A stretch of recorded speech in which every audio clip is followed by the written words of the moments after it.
पिछले एपिसोड में आपने देखा कि रुद्र आहाना को देखता है, उसमें खो सा जाता है।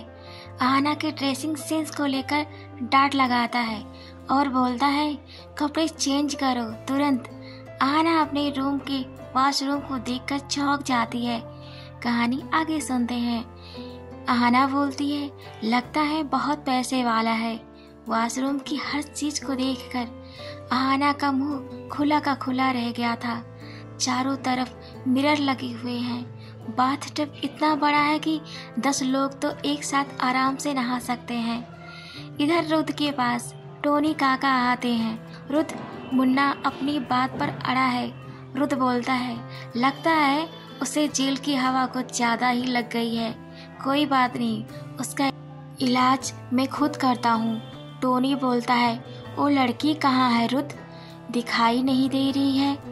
रुद्र बोलता है अपने रूम में होगी, आप उसकी टेंशन ना लें, आप नाश्ता बना दें। टोनी बोलता है हाँ, कल आप बिना खाए ही सो गए थे। मैं आपके पास गया भी था जब आप गेस्ट रूम से निकले थे, बट आपकी हालत ठीक नहीं लग रही थी। मैंने पूछा भी बट आपने सही से जवाब भी नहीं दिया। वैसे उसके बारे में कुछ भी नहीं पूछूंगा तुमसे।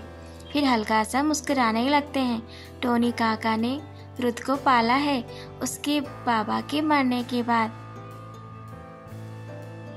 से, तो उसके बारे में अच्छे से जानते हैं। रुद्र डीलिंग कर सकता है और हत्या भी कर सकता है, पर आज तक उसने औरतों बच्चों के ऊपर हाथ नहीं उठाया है। उस लड़की आहाना के साथ कुछ गलत नहीं किया होगा जिसकी वजह से उसको मेरे सामने शर्मिंदा होना पड़े। रुद्र के दिलो दिमाग में पर आहाना ही चल रही होती है। उसकी खूबसूरती उसके रोम रोम में समा रही होती है। टोनी काका बोलते हैं रुद्र मैं नाश्ता बना देता हूँ, तुम उसे लेकर डाइनिंग टेबल पर आओ। टोनी काका देखते हैं रुद्र बहुत गहरी सोच में डूबा हुआ है और एक हाथ में पिंजरा को लिए दूसरे हाथ से पिंजरे को टच कर रहा होता है। टोनी काका समझ जाते हैं रुद्र इस लड़की को थोड़ा सा पसंद करने लगता है। टोनी काका वहां से चले जाते हैं किचन में। टोनी काका रुद्र को बचपन से अपने हाथ का खाना ही बना के खिलाते हैं। रुद्र को आज तक कहीं का और किसी और के हाथ का खाना अच्छा नहीं लगा। टोनी काका सोचते हैं रुद्र की असलियत अगर ये लड़की जान जाएगी तो फिर क्या होगा? क्या ये रुद्र को अपना पाएगी? मैं रुद्र को दोबारा टूटते हुए नहीं देख सकता हूँ। क्या रुद्र को इस लड़की के करीब जाने देना चाहिए या नहीं? मुझे क्यों लग रहा है इस लड़की की वजह से सब कुछ बदल जाएगा। मेरे रुद्र को तो कुछ नहीं होगा। टोनी काका सोचते सोचते खाना बना रहे होते हैं। उधर आहाना वॉशरूम के बड़े से टब में टोटी खोलकर पानी भर रही होती है और वॉशरूम में लाइट पिंक कलर के मखमली हल्के मुलायम कई पर्दे लगे होते हैं। टॉवल पहनकर झूम रही होती है और गाना भी गा रही होती है। दिल है छोटा सा छोटी सी आसा, मस्ती भरे मन की भोली सी आसा, चांद तारों को छूने की आसा, आसमानों में उड़ने की आसा।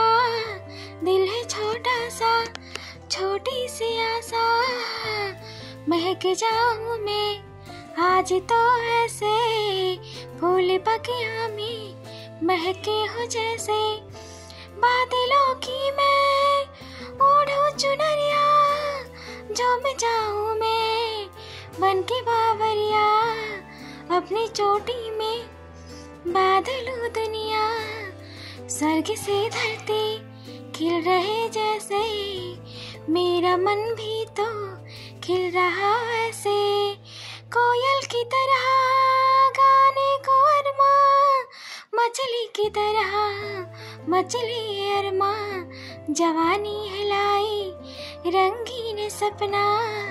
दिल है छोटा सा छोटी सी आशा, मस्ती भरी मन की भोली सी आशा, चांद तारों को छूने की आशा, आसमानों में उड़ने की आशा, दिल है छोटा। इधर रुत आहना का डाइनिंग टेबल पर वेट कर रहा होता है। सोचता है ये लड़की 1 घंटे से पता नहीं क्या कर रही है। रुत टाइम का बहुत ज़्यादा पंचुअल है और आहना एकदम लेजी लड़की। टोनी से बोलता है, अंकल मैं उसे देख कर आता हूँ, कहीं फिर से तो सो नहीं गई या फिर किसी और काम में लग गई होगी। आता हूँ कहकर चला जाता है। टोनी काका के मन में रुद्र के लिए चिंता उमड़ने लगती है। सोचते हैं रुद्र तो इस लड़की की ओर खींचा चला जा रहा है, कैसे रोकूं, कुछ समझ में नहीं आ रहा है। उधर आहना नाच नाच के पूरे रूम में पानी फैला देती है। आहना खुद से बोलती है, माँ की रोज रोज की किचकिच से तो अच्छी मिस्टर खड़ूस की डांट है। कम से कम इतना आलीशान वॉशरूम में नहा तो रही हूँ। आज तो मैं बहुत ज़्यादा खुश हूँ। आहना बच्चों की तरह खिलखिलाने लगती है और कूदने लगती है। तभी उसका टॉवल नीचे गिर जाता है और गंदा हो जाता है। तो आहना दूसरा टॉवल लेने वॉशरूम में जाती है। तभी वो रूम के दरवाजे को खुलते हुए सुनती है और डर के मारे वॉशरूम में छिप जाती है। रुद्र उसके रूम में आ गया होता है। चिल्लाता है, हे लड़की, तू जो भी हो, तुम हो कहाँ, नीचे चलो नाश्ता करने। रुद्र को कोई रिप्लाई सुनाई नहीं देता है। वो वॉशरूम में जाता है तो फैले हुए पानी से फिसल जाता है। फिसल के बीच में खड़ी आहना के पास जा पहुंचता है और आहना को पकड़ने की कोशिश में आहना का टॉवल खींच लेता है। आहना जोर जोर से चिल्लाने लगती है। आहना का बैक साइड रुद्र के सामने था। टॉवल खींचते समय आहना गिर गई थी और रुद्र आगे चला गया था। आहना एक जगह खड़ी होकर चिल्ला रही होती है। गुस्से में रुद्र उठता है। उसने आहना को पीछे से देख लिया होता है। आहना का शेम हो जाता है। रुद्र उसे टॉवल पहनाता है अपनी आंखें बंद करके और बोलता है, सॉरी, मैंने जानबूझकर कुछ भी नहीं किया। प्लीज़ अंकल को मत बताना, नॉर्मल बिहेव करना उनके सामने। फिर हाथ जोड़ के घुटने के बल आहना के सामने बैठ के माफ़ी मांगता है, पर आहना होती है। रुद्र अपना कोल्ड फेस लेकर नीचे डाइनिंग टेबल पर चला जाता है। आहना धीरे धीरे कदम बढ़ा रही होती है और सोचती है, आखिर मेरे साथ ही ऐसा क्यों होता है। जब भी मैं सबसे ज़्यादा खुश होती हूँ, मेरी खुशियों को नज़र लग जाती है, फिर फूट फूट कर खूब रोती है। कपड़े पहन के नीचे आती है।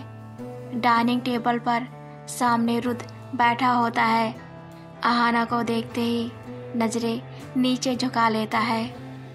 अगर आपको ये सीरीज़ अच्छी लग रही हो तो प्लीज़ सपोर्ट मी, मुझे सपोर्ट करें और मेरे चैनल को सब्सक्राइब करें, लाइक करें, कमेंट करें, शेयर करें।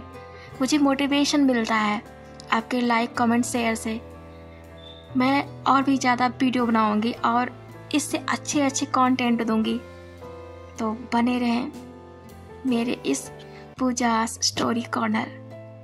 Thank you so much. Keep watching, keep supporting.